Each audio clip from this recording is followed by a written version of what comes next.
Hello students, good morning. Once again I welcome you to in the today's science class. But last time we started our second chapter, that is the microorganisms. ये हमने शुरू कर दिया था, इसके पहले chapter 1 complete हो गया था.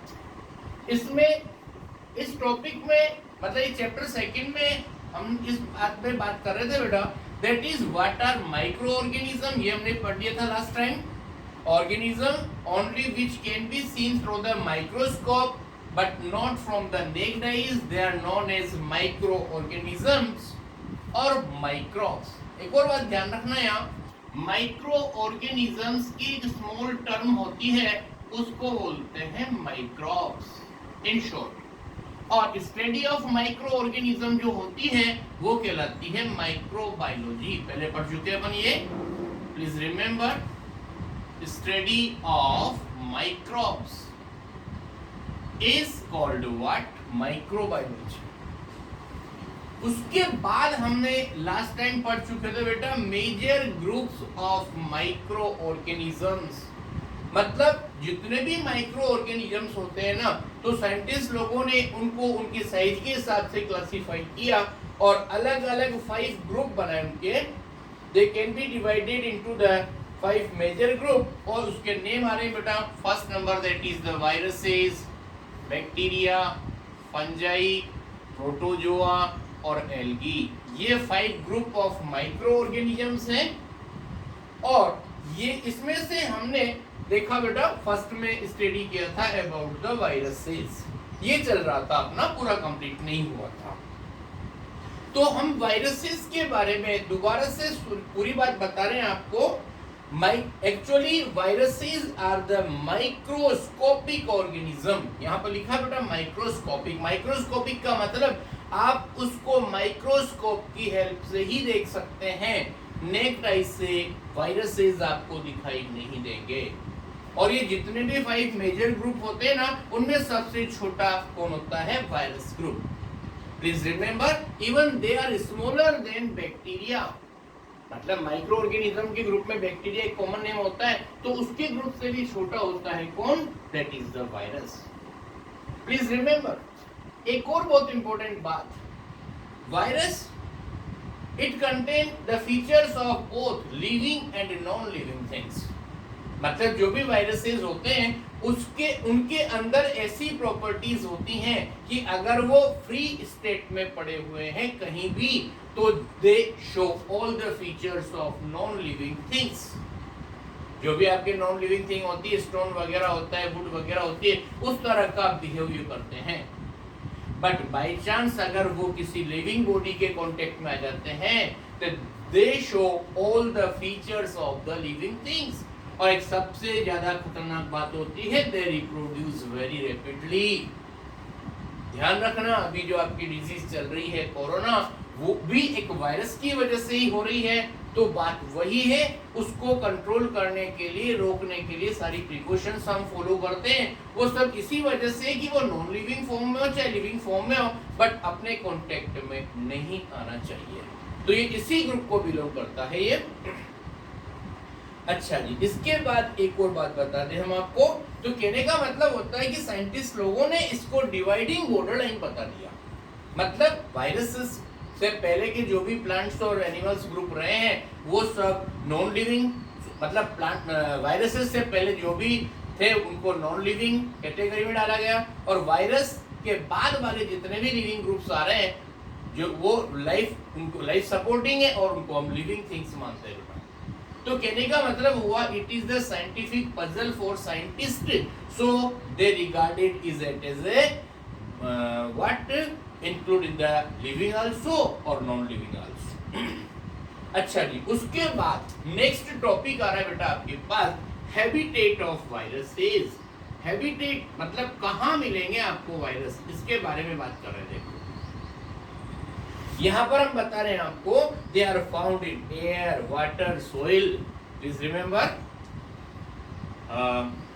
दे are found in air, water, soil और in the living organisms, soil और उसके बाद हो जाएगा इन द लिविंग ऑर्गेनिजम्स। इतनी बात समझ में आ गई आपको? अब यहां पर इतनी सारी बात समझने के बाद हम अब नेक्स्ट टॉपिक पर बात कर रहे हैं बेटा, what is the structure of A virus. Virus का स्ट्रक्चर क्या होता है? Viral body consist of a nuclear core having the DNA or RNA surrounded by protein coat known as capsid। बेटा यहाँ पर देखो, आपको बुक के अंदर डायग्राम भी दिया हुआ है। Tobacco mosaic virus, HIV virus, ये दोनों के डायग्राम आपको दिए हैं। पर चिंता मत करो, इसमें HIV वायरस को खाली ध्यान से देखना है, समझना है कि उसमें क्या लिखा है। उसमें डायग्राम को आप थोड़ा मेरे साथ स्टडी करें।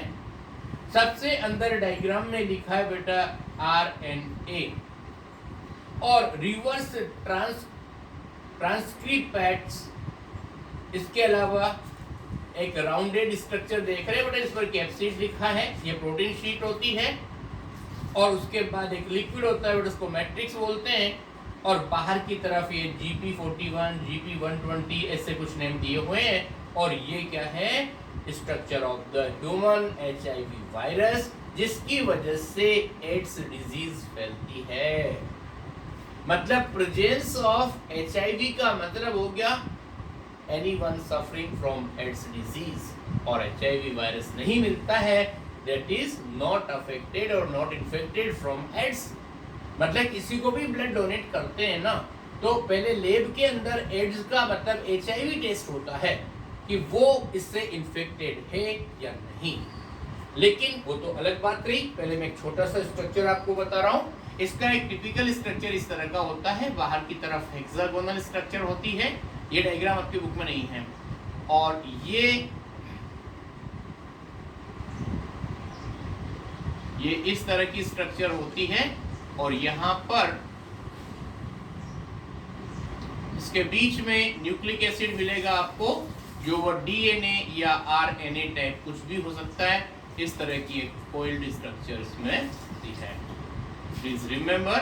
और ये इसके अंदर एक और स्ट्रक्चर होती है। तो यहाँ पर ध्यान से देखना बेटा, यहाँ पर लिखा होता है DNA। ये DNA भी हो सकता है और ये RNA भी हो सकता है।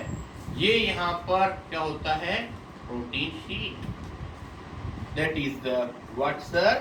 प्रोटीन कोड कहते हैं आप, कोई दिक्कत नहीं है।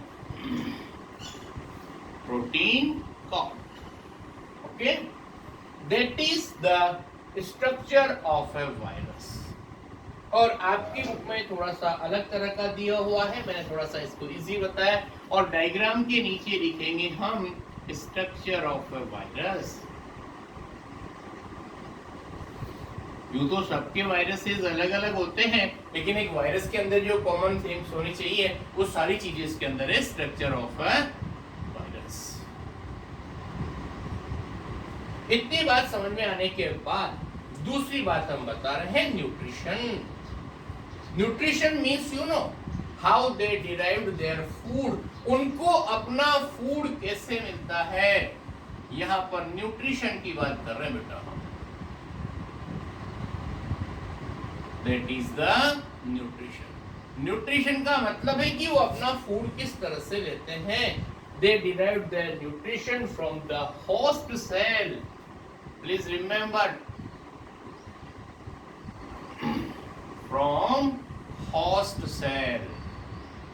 और host का मीन्स आप चैप्टर 1 में पढ़ चुके हैं। host और पैरासाइट क्या होता है? From the host body. और वायरस की एक इंपॉर्टेंट बात बताऊं, वो अपना खुद एडवांटेज देता है, लेकिन जिसकी बॉडी में रह रहा है, जिस होस्ट की बॉडी में, उसको हमेशा हार्मफुल इफेक्ट ही देता है। मतलब अगर वायरस किसी लिविंग बॉडी के अंदर एंटर हो जाता है तो वो अपना खुद लाइफ को तो सरवाइव कर लेता है, लेकिन होस्ट को हमेशा नुकसान देने का काम करता है। और ये होता है आपका न्यूट्रिशन इन द वायरसेस। उसके बाद आगे की बात सुनना बेटा। अब हम बता रहे हैं हार्मफुल इफेक्ट ऑफ वायरसेस। अगला टॉपिक आ रहा है आपका, ध्यान से देखना। हार्मफुल इफेक्ट ऑफ वायरसेस में क्या होता है। बहुत सारे वायरसेस, मतलब ज्यादातर वायरसेस क्या करते हैं, ह्यूमन बीइंग को या और लिविंग बीइंग्स को सबको नुकसान पहुंचाने का काम करते हैं। तो यहाँ पर सबसे पहले बात कर रहे हैं हम, that is the harmful effect of viruses. Harmful effect of viruses में हम बता रहे हैं, first number disease in human, disease in human being के अंदर बहुत सारी बीमारियां इनकी वजह से होती है। एक तो आप देख ही रहे हैं अभी जो चल रही लेटेस्ट में कोरोना, ये पेंडेमिक हो गई क्योंकि बहुत सारे लोगों को फैल चुकी है पूरे वर्ल्ड में। तो ऐसी डिजीज को हम क्या बोलते हैं, pandemic. Please try to understand, कोई भी डिजीज का मतलब जानते हैं, अपनी बॉडी में कुछ ऑर्गन्स का प्रॉपर्ली फंक्शन नहीं करना, ये डिजीज कहलाता है। अब डिजीज अगर एक व्यक्ति से दूसरे व्यक्ति में बहुत रैपिडली कम टाइम में ज्यादा फैल जाती है तो उसको कहा जाता है एपिडेमिक।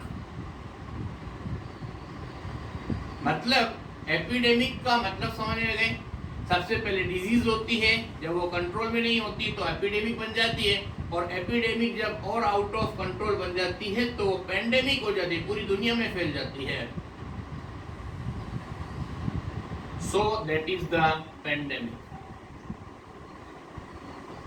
तो ये हम बता रहे हैं आपको, इसको हम महामारी बोलते हैं। एपिडेमिक को ये डिजीज मतलब बीमारी होती है, और पेंडेमिक मतलब वर्ल्ड लेवल पर जो डिजीज फैलती है उसको पेंडेमिक बोला जाता है। तो ध्यान रखना, इसकी वजह से जो डिजीज होती है ना, उसमें कुछ नेम हम आपको बता रहे हैं। That is the common cold, polio, influenza. Please remember, यहाँ की बात बता रहा हूं मैं, कौन कौन से है एग्जाम्पल।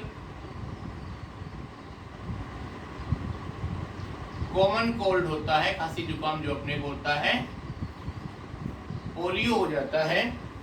इसके अलावा दूसरे नेम्स और आ रहे हैं, measles. Please look here, that is measles और इन्फ्लुएंजा एड्स। ये इतनी सारी जो डिजीज हैं, और भी ऐसी बहुत सारी डिजीज होती हैं, उनको हम कॉमन लैंग्वेज में वायरल डिजीज बोलते हैं। और ये वायरल डिजीज वायरस की वजह से होती है। Okay, this is enough for today. Tomorrow we study about disease in plants, animals, in due to the viruses. Okay, thank you very much.